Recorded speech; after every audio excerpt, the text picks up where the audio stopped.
commencer par un truc un peu gnangnan, mes études. J'ai eu mon diplôme de DUT, donc moi je fais quelque chose en 3 ans. Tu sais que je me suis réorientée, j'avais fait une vidéo ma première année à la fac, que je te mettrai par ici. Une catastrophe, c'était une catastrophe, donc je me suis réorientée en BUT, GEA. Et là je rentre dans ma 3e année, ça fait déjà 3 ans. Et donc j'ai eu mon diplôme, mon DUT de 2 ans, donc j'aurais pu partir et aller quelque part d'autre. J'avais postulé à la fac, j'ai été prise, j'avais passé le concours et tout ça. J'avais postulé pour une licence marketing, mais au final j'ai préféré rester là où je suis parce que il y a un avantage en 3e année. On peut faire de l'alternance, et donc le cursus, une semaine de cours, une semaine d'alternance dans une entreprise. Et donc je préfère rester là où j'étais pour cette 3e année là, faire ça, mais ne pas prendre l'alternance et plutôt faire mes vidéos. Parce que je sais que si je prends l'alternance, ça sera pas possible. Et donc, maintenant que je suis de retour chez mes parents, j'ai pris la décision de faire l'année entière chez mes parents. Et je suis à une demi-heure de mon école, 1 heure à peu près en transport. Et donc, une semaine sur 2, j'irai en cours et l'autre semaine, je ferai mon activité pour vous. Parce qu'en fait, si ça me mettait tellement un coup, ça me rendait tellement triste sur mon stage et tout ça. Lorsque je n'ai pas pu filmer, je vous avais vu, j'ai sorti une vidéo dans un mois. Et je suis donc allée voir une kinésiologue pour ça. Et elle m'a dit: tu es tiraillée entre 2 rythmes de vie. Tu es tiraillée entre ta raison et ton cœur. Alors je vulgarise ce qu'elle a dit, elle me l'a pas dit comme ça. Mais en gros, ce que j'aimerais, c'est vraiment faire des choses créatives, pousser à bout tout ça. Là, j'ai même pas encore commencé. Et en même temps, finir, avoir un diplôme, voilà, faire des choses un peu plus, j'ai pas le mot, un peu plus,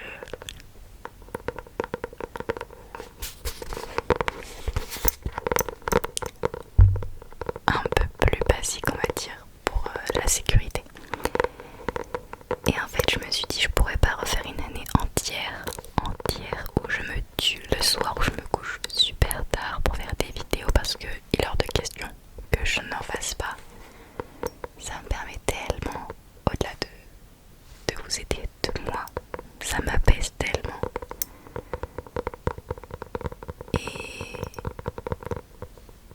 Et donc voilà, je n'ai pas choisi de faire de l'alternance, je préfère travailler sur ma chaîne YouTube qui me tient plus à cœur. Et si jamais je fais un master, parce que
séjour à Bali. Je l'avais rencontré sur ma dernière semaine à Bali. Et c'était vraiment une personne trop chouette, etc. Et il m'avait demandé si c'était possible, hein, si je voulais bien faire une relation, enfin amener à une relation avec lui sérieuse de couple en dehors de Bali, enfin, après qu'on soit rentré dans nos pays. Et il m'a demandé ça, il nous restait encore une semaine ensemble et je me suis dit, vas-y Nelly, ouvre-toi à la vie, ne reste pas bloqué sur ton premier amour, ouvre-toi. Et donc c'était super chouette, il est quand même venu en France à la fin des grandes vacances. Il est resté une semaine chez moi dans mon petit appartement que vous connaissez. Donc voilà, et ensuite il est reparti en Australie. Et on est resté jusqu'en octobre à se parler à distance. C'était une relation complètement en anglais. Complètement en anglais. Et si vous connaissez pas les désavantages de l'anglais, c'est que nous, enfin, si tu parles pas anglais, tu peux pas être complètement toi-même. Il y a toujours des petites blagues ou des petits trucs que tu as l'habitude de dire que tu peux pas retranscrire en anglais tout simplement. Et ça me manquait. J'avais l'impression, quand on faisait des fast time, que j'étais dans une compréhension orale, que j'étais en train de faire un oral en anglais. Et je me rendais compte qu'à la fin de chaque appel, qui durait 2-3 heures, etc., parce qu'on se parlait bien, enfin on avait plein de choses à se dire. J'ai progressé en anglais un petit peu. On avait plein de choses à se dire, mais j'étais épuisée à la fin de cet appel. À chaque fois j'étais tellement épuisée, ça me drainait en énergie. Donc après une journée 8h, 18h à l'école, je me foutais un oral d'anglais de 20h à 22h. Et du coup on a eu une discussion sérieuse, je lui ai dit que je pouvais plus continuer, je pouvais pas en fait tenir une relation où on s'était même pas vu un mois dans l'intégralité de nos moments où on s'était vu. Et que je pouvais pas juste faire le voir tous les 4 à 6 mois, c'est pas possible, moi je suis pas comme ça, j'arrive pas. Et je n'étais pas tombée amoureuse, juste c'était quelqu'un que j'appréciais. Et donc j'ai arrêté en octobre 2025, donc l'année dernière. Alors veuillez prendre la suite de l'histoire comme une expérience. Nous sommes ici pour expérimenter. Voilà, je ne suis qu'un être humain comme tout le monde qui fait des erreurs. Une semaine après, un message Instagram de mon premier copain, celui de mes 14 ou 15 ans là, oui, qui me demande sur Instagram. Ça faisait, on va dire, 6 mois qu'on s'était pas parlé. Je me dis, oh bah oui, pourquoi pas, bah vas-y Nelly, fonce, retombe dans le truc, tu t'en étais sorti, tu l'avais oublié, retombe dans le truc. Donc je l'ai accepté, on s'est revus, on est allé à un barrage de société. Et c'était comme d'habitude en fait, c'était comme si on s'était jamais quitté. Enfin, vous connaissez sans doute ça, quand vous retrouvez des amis de longue date ou des gens que vous connaissez depuis très longtemps. Enfin, voilà. Et ensuite, on a reparlé tous les jours, on continue de parler tous les jours, mais on sentait qu'il y avait un changement, il y avait une nouvelle ère, c'était un nouveau départ, comment je peux le dire. Une fois qu'on s'était retrouvés en octobre, on a parlé durant un mois, période la plus longue qu'on ait tenue, hors relation. Et en fait, il m'a proposé de recommencer, de reformer un couple, que ça y est, il était sûr de lui, qu'il n'allait pas partir parce que toutes les fois d'avant, quand on s'envoyait un message, coucou, etc., c'est lui qui partait. Et comme une vieille chaussette, je le laissais revenir à chaque fois et repartir. Bah oui mon grand, fais comme tu veux. J'ai dit oui. Il m'a demandé ça le jour. Il m'a demandé d'être en couple avec moi le jour de notre date d'anniversaire de couple, celle qu'on avait eue pendant notre 3 ans de relation, notre date fétiche qui était le 20 novembre. Donc on s'était remis en couple vraiment à la même date que les années d'avant. Donc voilà. Tout se passe bien jusqu'au moment où j'apprends des choses au fur et à mesure que le temps avance. J'apprends ce qu'il a fait pendant qu'il était célibataire, j'apprends tout ce qui s'était passé, et c'est comme si face à moi j'avais une personne complètement différente de celui que j'ai connu. Et j'ai énormément travaillé sur moi pour me dire Nelly, c'est pas grave, tu peux passer au-dessus. C'est un amour que t'as retrouvé, que tu peux pas le reperdre. Sacrifie tes besoins, sacrifie ce que tu ressens. Ignore ce que tu ressens, la douleur que tu ressens, cache-la, passe au-dessus, ça va passer. Et en fait, à un moment ça éclate, je lui dis tout. C'était vers décembre, janvier, je lui dis tout. Et il s'excuse, etc.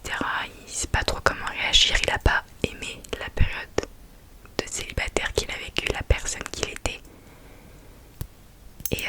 Et en fait, c'est quelque chose que je pense qui a cassé en moi. C'est quelque chose qui s'est cassé en moi lorsque j'avais appris tout ça. Même pendant que nous étions séparés, j'apprenais des choses sur lui qui venaient à mes oreilles. Et je me disais, mais qu'est-ce qu'il devient? Qui est-ce? Honnêtement, je vais pas vous dire parce que ça relève de sa vie, mais j'étais là. Honnêtement, moi je lui ai toujours souhaité tout le bonheur, etc. Moi je l'ai vraiment poussé là-dedans.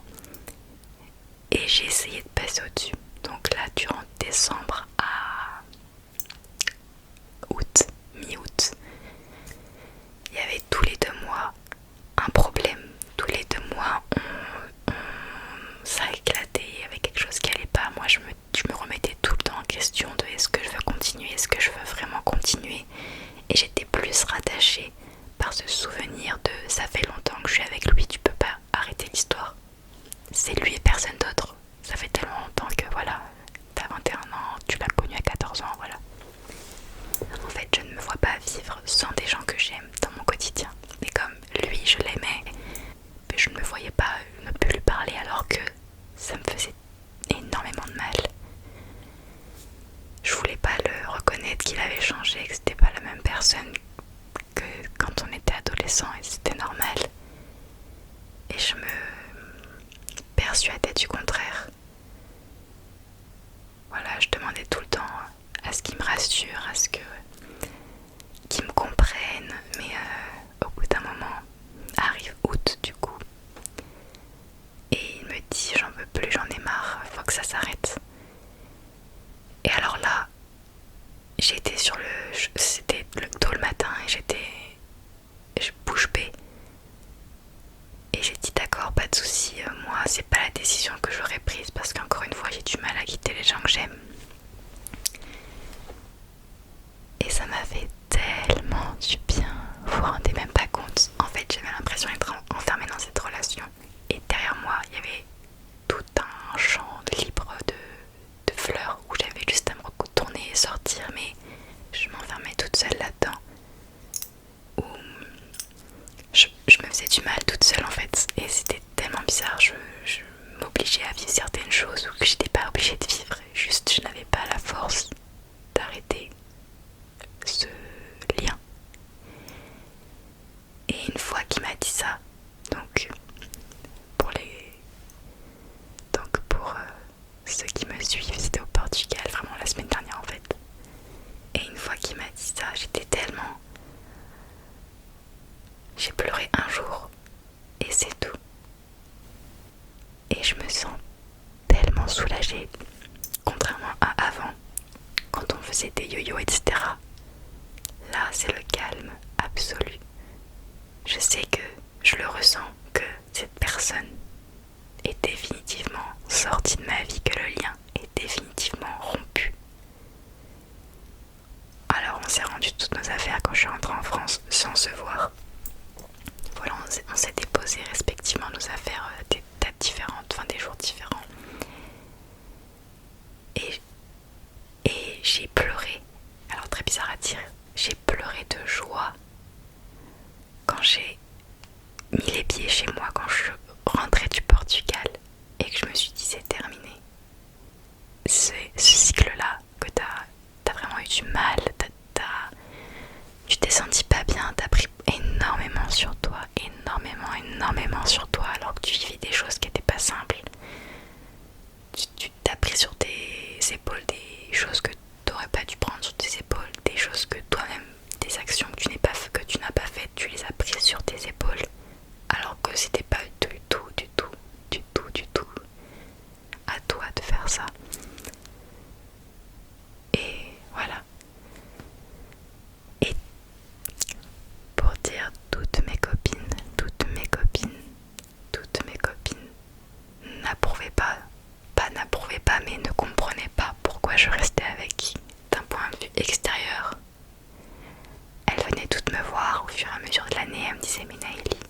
pourquoi? Pourquoi tu t'es remise dans ça? Et honnêtement, pour vous dire, c'était juste la nostalgie et l'espoir de fonder quelque chose. Parce que comment on dit, en fait j'avais projeté tout ce que j'imaginais et tout ce que j'aurais voulu dans une relation sur ce garçon là, et en fait ça lui correspond pas du tout. J'avais des exigences et des attentes que lui-même ne pouvait pas m'amener et il pouvait pas combler en fait ce que je demandais dans la relation, ce que j'aurais voulu. Donc là je me sens extrêmement bien. Je sais pas si ça se voit d'ailleurs sur Instagram ou sur mes TikTok, mais moi je le ressens. Je fais de la méditation tous les matins. Ne vous affolez pas, j'ai retiré les lunettes. J'avais pas vu que le rond blanc était peut-être insupportable. Je fais de la méditation tous les matins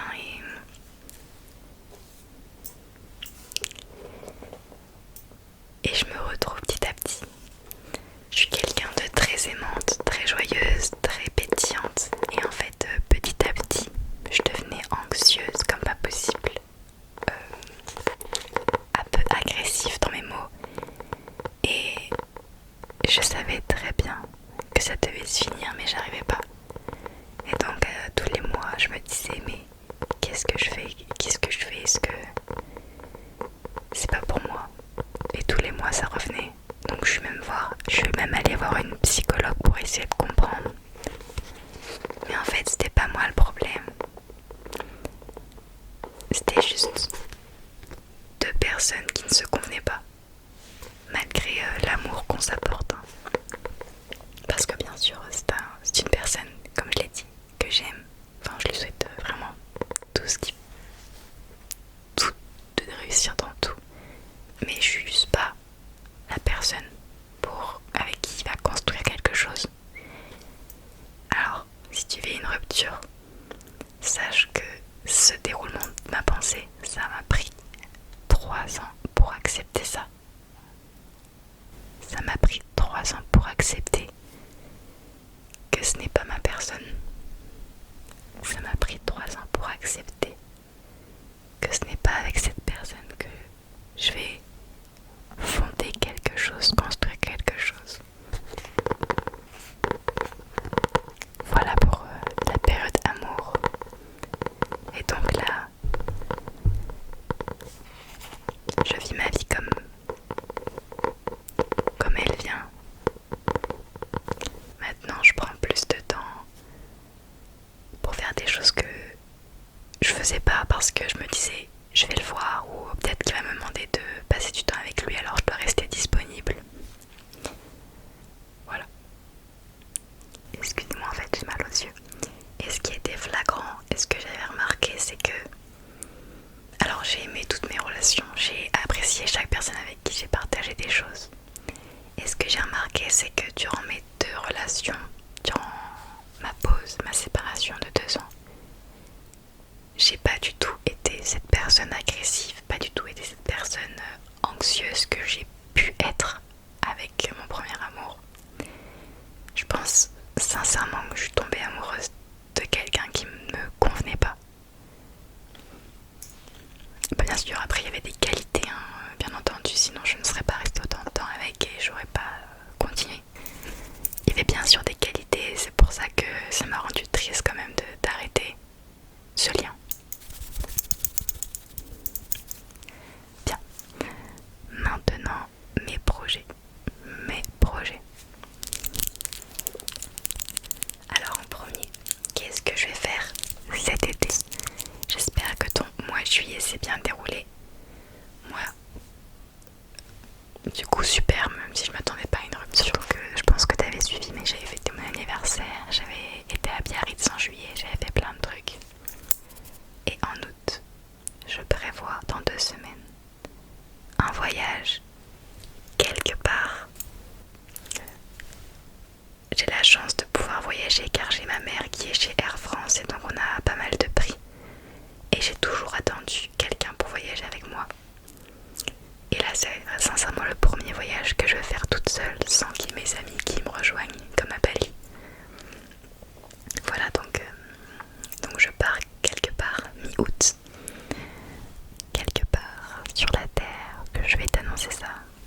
comme j'ai une semaine sur deux de libre, je peux utiliser mes week-ends pour faire autre chose que les vidéos. Et donc pourquoi pas me trouver un petit job, travailler dans un café, parce que j'adore le contact avec la clientèle, le contact avec les gens. Donc je repère des petits cafés autour de chez moi qui sont très sympathiques et je vais demander s'ils prennent durant l'année pour que je vienne les aider sur des week-ends ou sur des services. Voilà.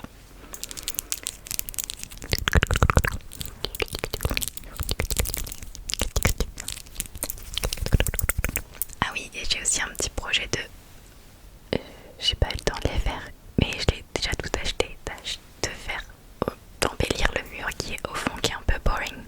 Voilà. Je crois qu'on est au point sur ma vie. Je crois qu'on est au point. En termes d'amitié, au fur et à mesure des années, j'essaie de construire des amitiés solides, de ne pas perdre le contact. C'est important même si vous voyez pas les gens, juste de répondre à la story ou de renvoyer un petit message. J'ai des amis que je choisis et que j'aime pour ce qu'elles sont et pour ce que je leur apporte et ce qu'elles m'apportent. Il y a des copines qui malheureusement sont sorties de ma vie parce que ça s'est fait tout seul, elles sont parties de ma vie. Je vais pas retenir les gens de partir et enfin voilà. On n'avait plus le même rythme, on se convenait plus. Et c'est tout ce que je peux vous dire sur mes amitiés qui sont top. Voilà, moi j'aime beaucoup mes copines.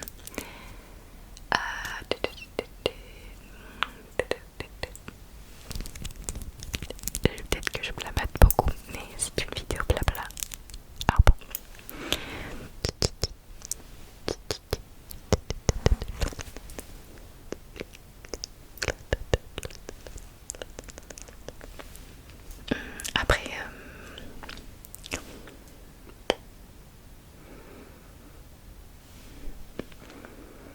Après, voilà, mes jours là, j'ai pas un chemin de vie tout tracé et j'apprends encore à me connaître, à découvrir ce que j'aime pas, qui j'ai envie de devenir. Donc voilà, j'espère que tu as bien aimé la vidéo. Je t'avoue que j'ai fait cette vidéo sans notes et j'ai même pas utilisé.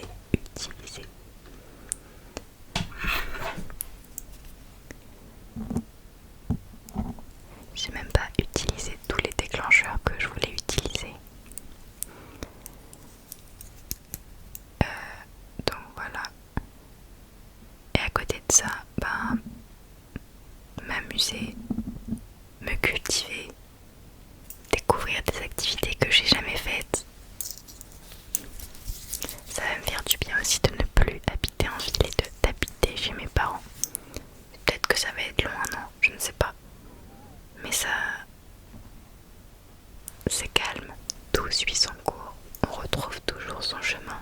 Même si tu t'es égaré pendant quelques années, le chemin ça se fait tout seul. Donc ne t'en fais pas, ne t'en fais pas, ne t'en fais pas, ne t'en fais pas, ne t'en fais pas, ne t'en fais pas, ne t'en fais pas. Je te souhaite